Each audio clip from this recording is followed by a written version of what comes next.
Madhab umumnya mengacu kepada madhab fikih, ya kan? Tapi kalau manhaj itu artinya sistem, gitu. Para ulama umumnya tidak menggunakan istilah manhaj untuk menamakan ini adalah sebuah sistem fikih. Kalau manhaj itu tidak lazim digunakan. Nah, cuman di zaman sekarang dimunculkan istilah manhaj salaf, gitu misalnya. Tapi sebenarnya manhaj salaf itu, ya siapa yang masuk dengan salaf? Salaf itu kan masa abad pertama, kedua, ketiga, ya kan? Salaf itu kan masa lalu artinya. Dan manhaj salaf itu ya sebenarnya ya mazhab-mazhab fikih itu sebenarnya aslinya. Karena para ulama fikih yang 4 itu, ya, Abu Hanifah itu lahirnya tahun 70 Hijriah sampai 150. Ya, Imam Malik sesudah itu, ya kan, Imam Syafi'i sudah itu, dan Imam Ahmad bin Hambal di tahun 200-an beliau meninggal. Jadi kalau dibilang salaf, ya 4 mazhab itulah sebenarnya salaf, gitu. Nah, tinggal masalahnya begini, apa sih yang dimaksud dengan mazhab? Saya agak susah menjelaskannya, tapi saya bikin perumpamaan, ya. Gini, antum tahu yang namanya rumus segitiga siku-siku. Segitiga siku-siku, ya. Yang tegak, yang datar, sama yang diagonal. Itu rumusnya untuk menghitung yang diagonal tuh, asal kita tahu yang tegak sama yang datar, yang miring itu bisa kita ketahui. Itu namanya rumus Pitagoras. A kuadrat plus B kuadrat sama dengan C kuadrat. Itu rumus Pitagoras. Pitagoras tuh hidupnya bukan zaman sekarang, zaman dulu, gitu.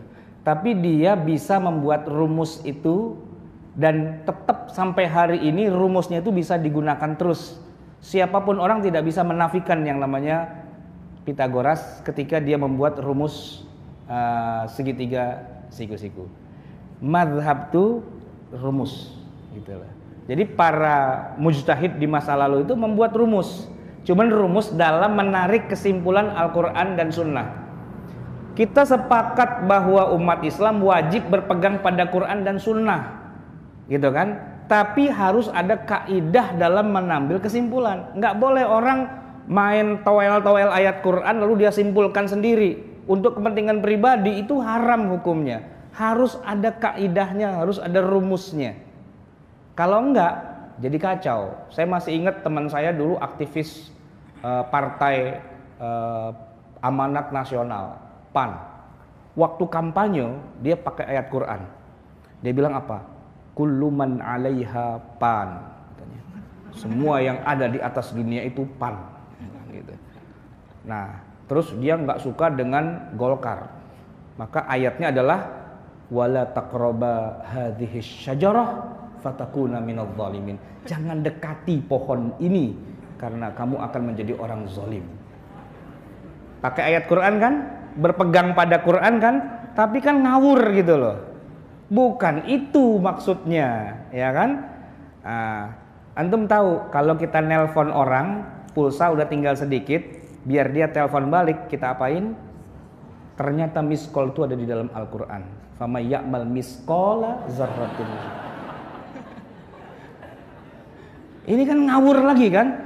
Nah, biar nggak ngawur, itu yang namanya menyimpulkan ayat Quran itu harus ada rumusnya, harus ada kaidahnya.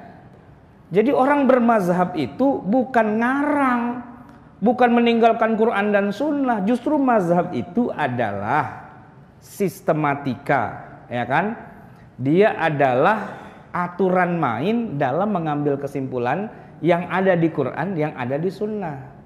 Sebab kalau nggak ada aturan mainnya, kita jadi kacau nih.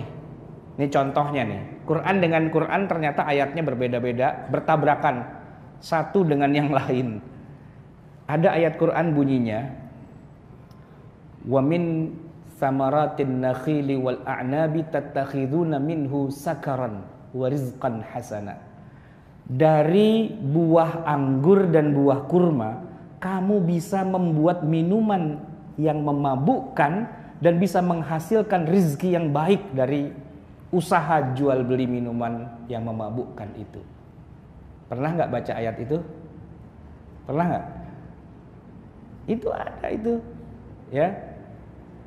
Suratnya, saya lupa surat apa ya?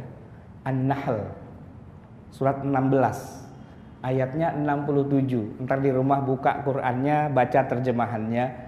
Dari buah anggur dan buah kurma, kamu bisa membuat minuman yang memabukkan dan kamu bisa ambil rezeki yang baik dari penghasilan itu. Coba kita pikir, kok Quran malah ngajarin bikin minuman memabukkan, kok malah ngajarin bisnis minuman keras gitu loh. Gimana jawabnya? Gimana jawabnya? Gampang, itu kan ayat turunnya di awal-awal pensyariatan. Di masa itu memang khamar masih halal, ya kan? Masih halal, jadi emang nggak masalah. Tapi setelah itu kemudian khamar perlahan-lahan diharamkan walaupun belum seluruhnya. Nah, ayat yang kedua turun tentang khamar, bicaranya wala taqrabus sholata wa antum sukaro. Jangan kamu sholat kalau dalam keadaan mabuk. Itu diharamkan, tapi kalau menjelang sholat. Kalau udah selesai sholat, nggak apa-apa, mabuk lagi. Iya. Kalau sore-sore nih ya, sebagainya tuh ya, sahabat Nabi mau mabok, ntar dulu. Kenapa? Dikit lagi maghrib. Habis maghrib mau mabok, ntar dulu. Dikit lagi isya. Habis isya, nah minumlah sekarang gitu. Kenapa? Subuhnya masih lama, gitu kan? Itu di awal-awal pensyariatan masih begitu. Nah, baru kemudian setelah di Madinah ayatnya turun, ya kan? Ya diharamkanlah ya innamal khamru wal maisiru wal ansabu wal azlamu rijsun min amali syaitan fajtanibuhu. Baru itu diharamkan secara total. Tapi kalau orang nggak ngerti ilmu fikih, nggak ngerti mazhab, nggak ngerti kaidah, dia main pakai aja ayat yang pertama yang udah dihapus dengan ayat yang kedua, yang udah dihapus lagi ayat ketiga, ayat pertama tuh masih dipakai juga. Itu keliru, sesat dan menyesatkan. Maka salah orang mengatakan bahwa kembali pada Quran saja, nggak usah pakai metodologi. Itu salah, keliru, sesat. Karena dia nggak tahu nih ayat turunnya kapan, masih berlaku apa enggak, ya kan? Konteksnya apa? Nah, disitulah penting adanya ilmu syariah. Di situ ada mazhab. Nah, walaupun satu mazhab dengan mazhab yang lain mungkin bisa berbeda-beda metodologinya.